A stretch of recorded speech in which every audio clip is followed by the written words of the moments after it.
Alrighty. That's all good. Hello, everybody. Welcome back to the Red Engines uh racing Roblox racing podcast. For episode 2, we got a little bit of talked about. Episode 2 was supposed to be Friday or Saturday, whenever we were going to do it, but ended up not happening. So we're gonna merge episode 2 and episode 3 together, make it all one episode. So this is gonna be an extra long episode compared to last week's episode, but it's only gonna be me here, as in DJ Monster. Sky is not gonna be here unless he shows up late. I don't know. We'll have to wait to hear what he says. But let's go over uh what we want to talk about today. So we got a few things like we have our race review that for the Bush Clash. I'm gonna tell you my thoughts on it, tell you what I was feeling in the car due to the fact I was racing at the time. Uh, then we're gonna go do Daytona. We're gonna go over everything to look forward to in these duels. Everything we're gonna look forward to in the Daytona 500 on Wednesday night. Duels are tonight, so be there at 7:30 p.m. Eastern if you want to be there. And then after that, we're going to do driver interviews if there's any drivers that wants interviews. But looking into the first thing, which is the Bush Clash. A lot of things happen in 150 laps. Only 6 of the 16 drivers showed, but as a 150 lap race, it wasn't bad. But to be honest, for short tracks, we were expecting, yeah, we're going to get caution. We're going to get multiple cautions and all that. It's going to be somewhat of a wreck fest due to the fact that's how short tracks tend to be. But we only really got 4 or 5 incident cautions out of 150 laps. Other than that, that's not including the halfway stage. We had a halfway stage on 75, but yeah, 4 to 5 incident cautions, which isn't bad. So wasn't I mean, yeah, 6 cars. That's probably why, but at the same time, the racing product was fairly decent. It's just there was somewhat a lot of sending. We do have some rivalries to go throughout that we're gonna have to highlight for looking forward to this season, and especially going into these duels, see whether they're gonna be in this. But let's start off with the finish of the race. G-Man was leading the race well, he took the lead with 65 laps to go and led all the way up to lap 16 when a caution came out due to I think it was Aiden, causing an LCI. I'm not 100% sure. I did not see what happened. I got to get with Niall to see what happened there. Maybe if we can get him on the podcast someday, he'll explain what happened, or if he has any footage. But I'm not 100% sure. I myself was almost 8 seconds behind due to the fact that I was that the cars ran fine. They weren't bad, but the car was just tight, and I just was trying to figure out a line back when it was a little difficult. You know you had to yeah you it's short tracks, but you also have to put your skills into it. I'm not a short track racer, so going into those corners and everything, it was a pretty much of a struggle for me. But Gino was pulling away, running away, and then all of a sudden the caution came out 16 with 16 to go. He comes home. Went later. I come home second. And note that G-Man is one of my teammates. I am his team owner as Mahala. Frog was also there. Mills was there. Aiden and Spence were all there. The only Silverhauer driver not there was Case, the only team or only Penske car that wasn't there was Joey, and Galaxy. The only Galaxy car that wasn't, or Galaxy Racing wasn't there was what's his name? Chase. But no GMS, no Goat Motorsports. There was no Go Forth Motorsports. I'm trying to remember all the other teams that signed up. There was no Daytona Motorsport or Daytona Racing Club. None of them showed.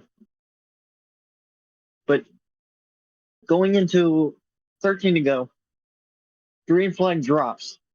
G-Man, instead of, I go wide just so I can give G-Man room so he can stay on the bottom if you wanted to the bottom. But I knew that basically if I was to get around him and if anybody else but him won the race, he would have been run pretty much.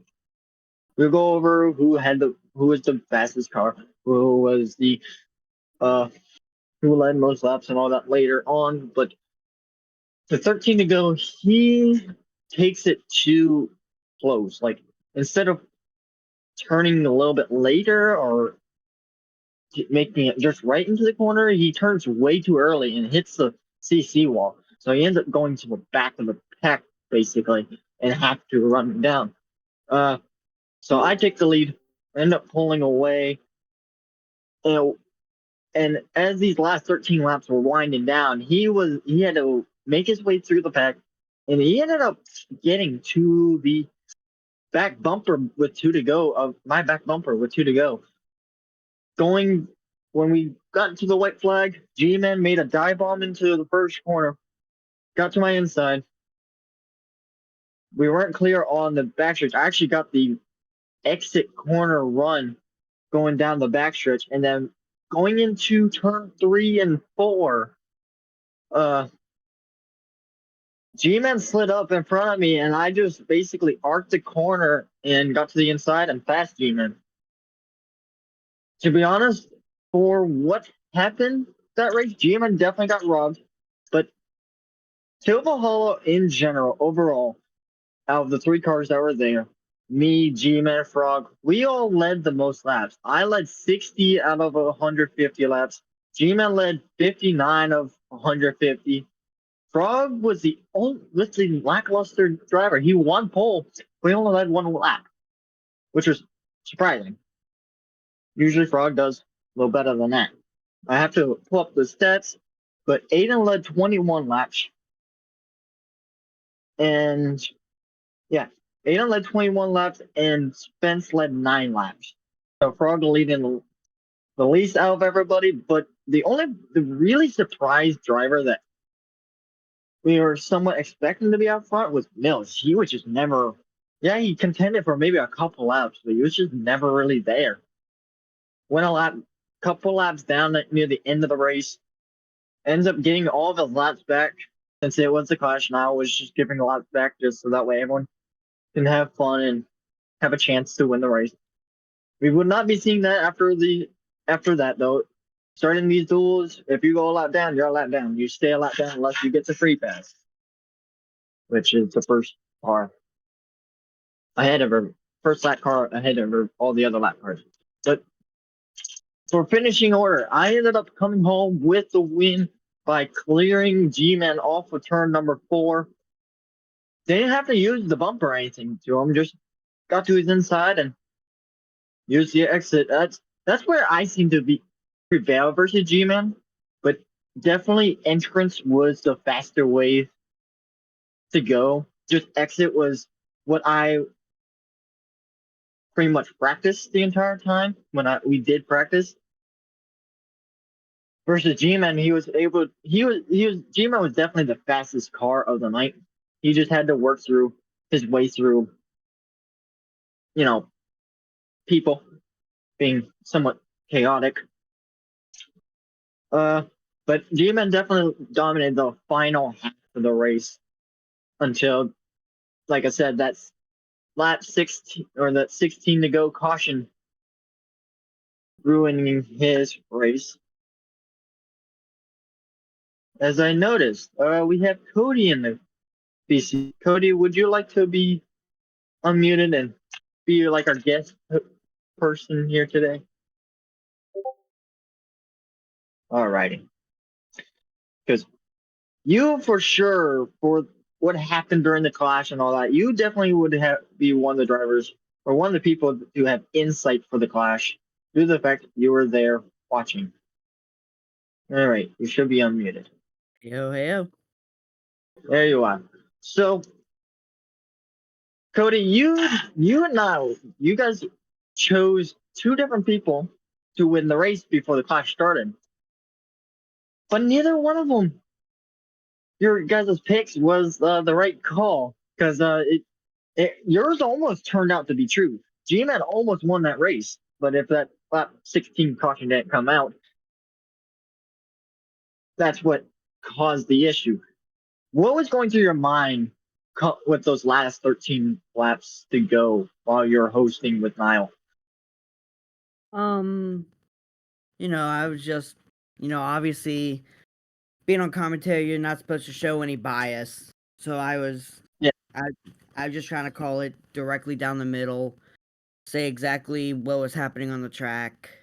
Not really trying to get, too upset that my pick got kind of, you know, screwed over a little bit. got robbed of a win. But hey, it was a good race. It was fun to watch how things went down. I'm definitely interested to see how the rest of the season goes, especially on the short tracks. Yeah, I mean, for once, Waterford wasn't a dirty like I was saying earlier. Only like 4 to 5 incident cautions, not many, to be honest. Out of 150 laps, when we went into that caution, I was expecting maybe 10, 15 cautions at most, or at least, to be honest. I I mean, wasn't expecting that little cautions. yeah. Normally, when you go into a short track race with this group of drivers, you expect it to be wreck fests. Like you expect a lot of crashes, you expect a lot of contact, and it did have its fair share of contact, Oh yeah, but yes, it definitely. was. I mean, it's a short track. You're gonna beat bang, you're gonna rub, you're gonna make people mad. But I honestly think it was a decent little race, no matter what. Yeah, especially that final lap. That was a very intense final lap, especially with me driving that car.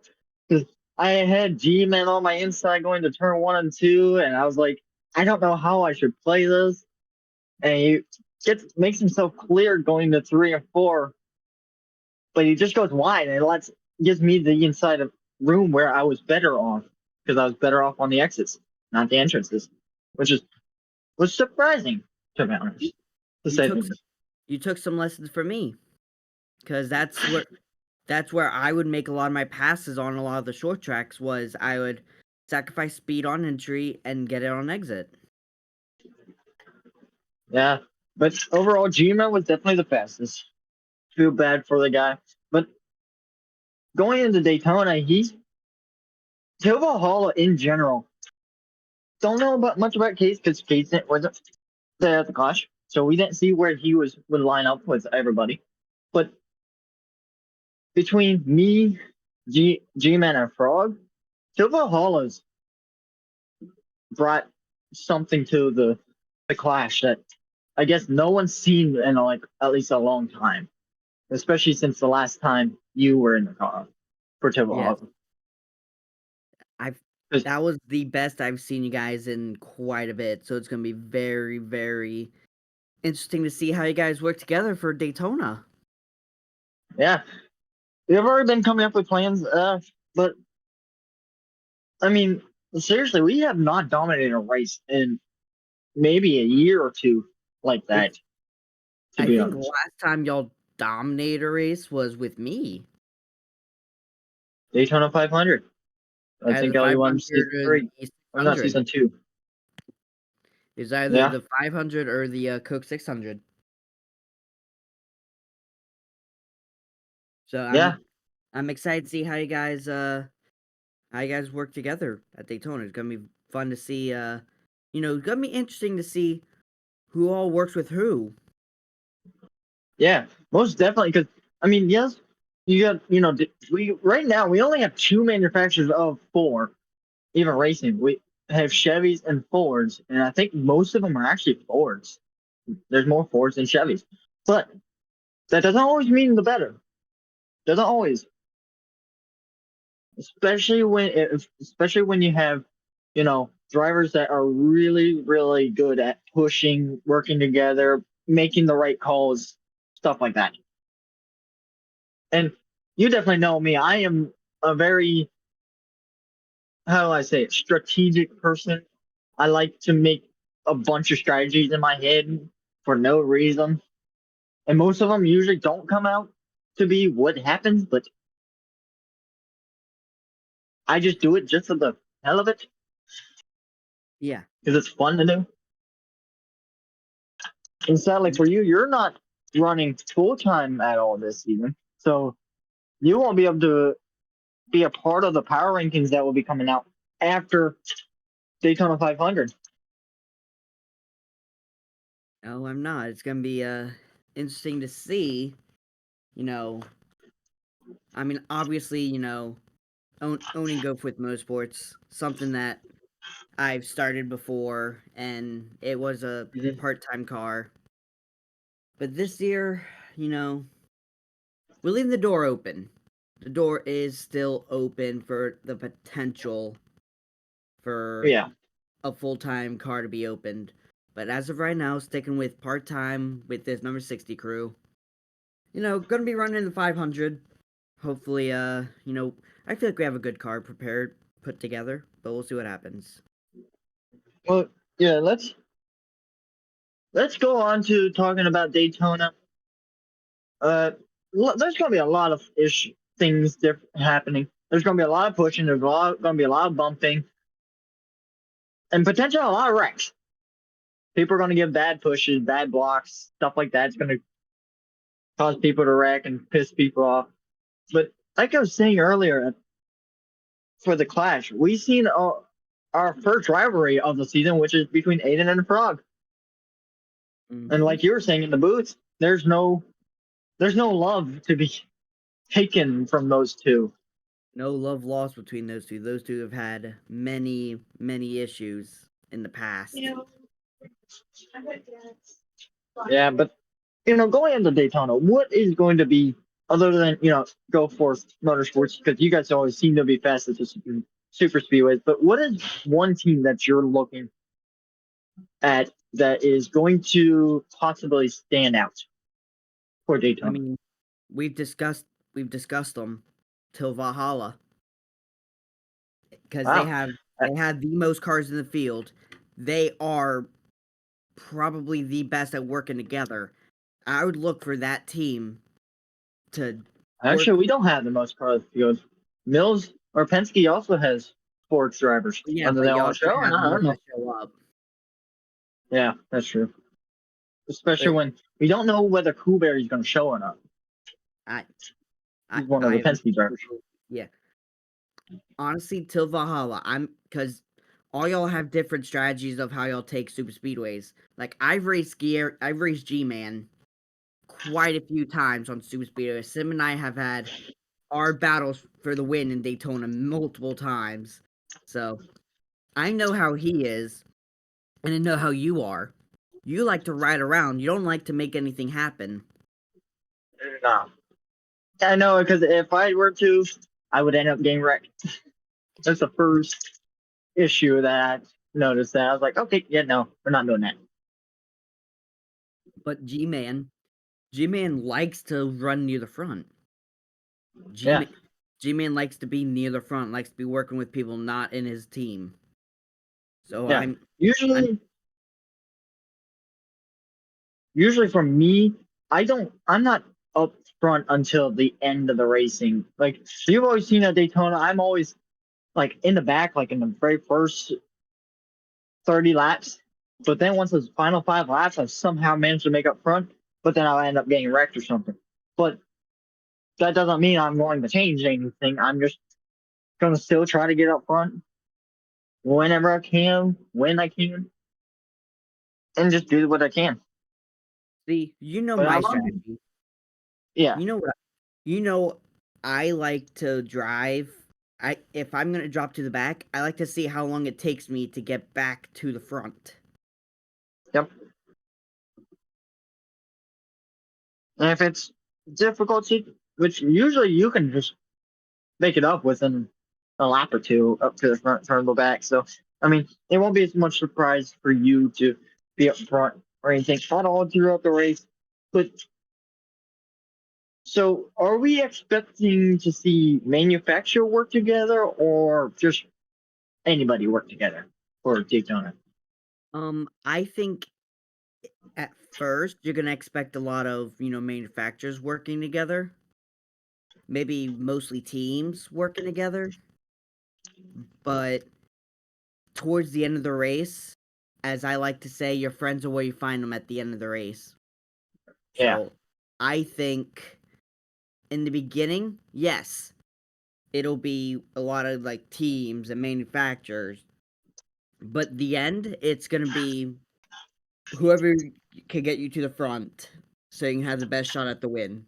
That's how it's gonna be. yeah, yeah. Daytona, yeah, Daytona Talladega isn't all about really skill, but it's really based on luck. But also at the same time, those that plays the right strats are smart enough to figure out how to run up front.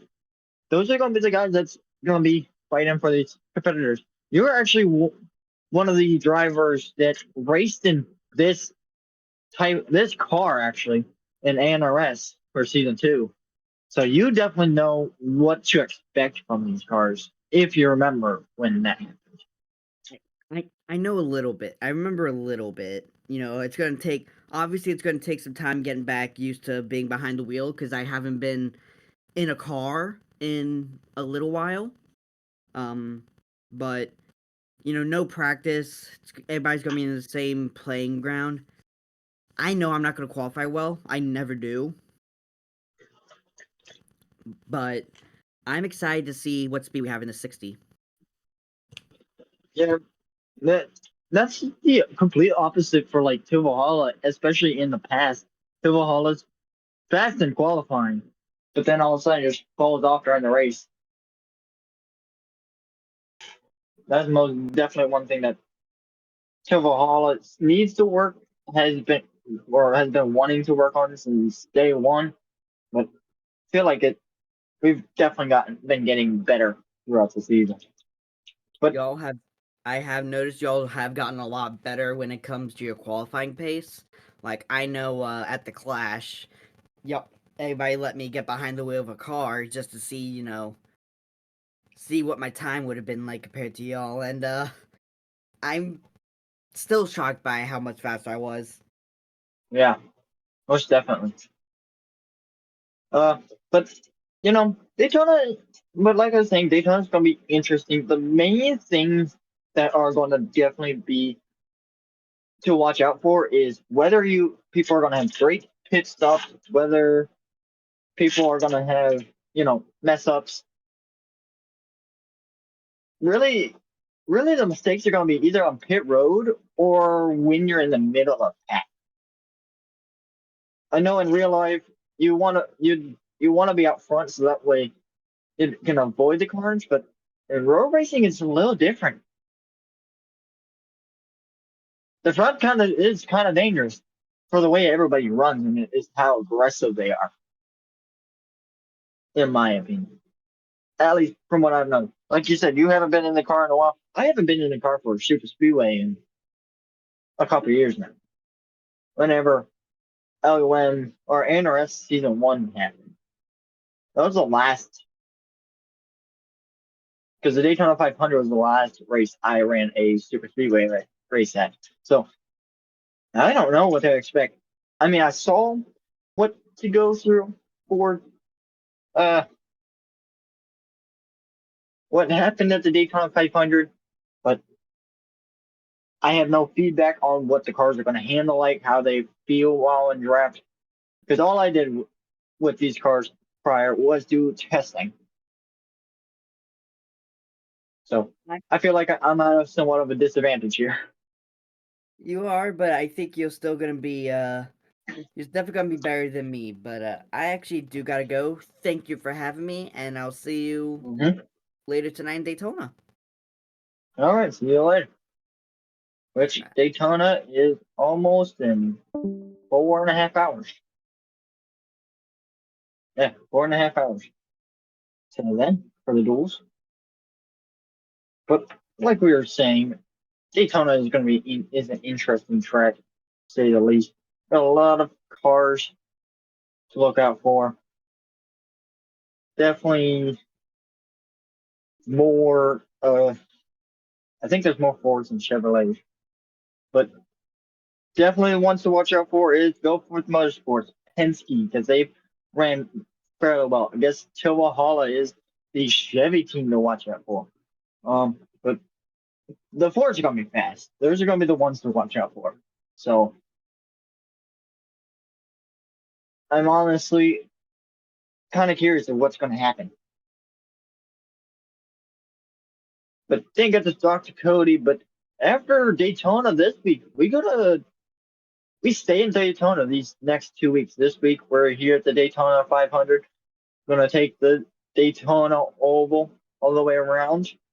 But next week it'll be a little different.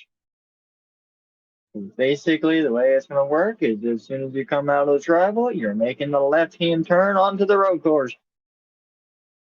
That that means we are going road course racing next week for Daytona. First road course of 3. So going to be interesting to watch. Cody's definitely going to be one to watch as he is a road course master. But let me know what you guys think. Who's going to be yours picks? For me, my pick for Daytona to win this race, it's pretty difficult because, like I said, it's a luck based race. Your pick isn't going to probably win the race.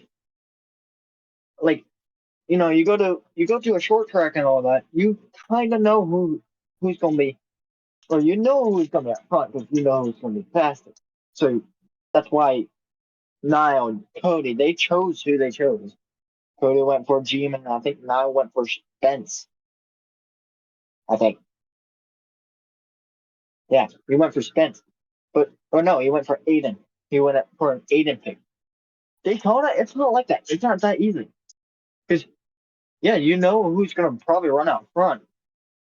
Doesn't mean they're going to really run out front. They could end up being wrecked and be 30 car laps down somehow. So anything can happen. Just watch out for these guys and see what you got to do. But I would say for my pick, definitely would be the one to watch out for is going to probably be uh Cody or Joey. Joey was a fast car in these types of car. He ended up winning the outside row, going in, he got the front row on the outside lane, finished top or qualified top 2. Raced in the duels, got DNF by Aiden or no Aiden, and then came back to win the ANRS Daytona 500. So Joey's definitely gonna be one of my ones to watch. I know he can do something similar again, but Cody, he knows how to get the outside lane working. So watch out for him. I'm going to say those fours are going to be the ones to watch for this upcoming week or for Daytona.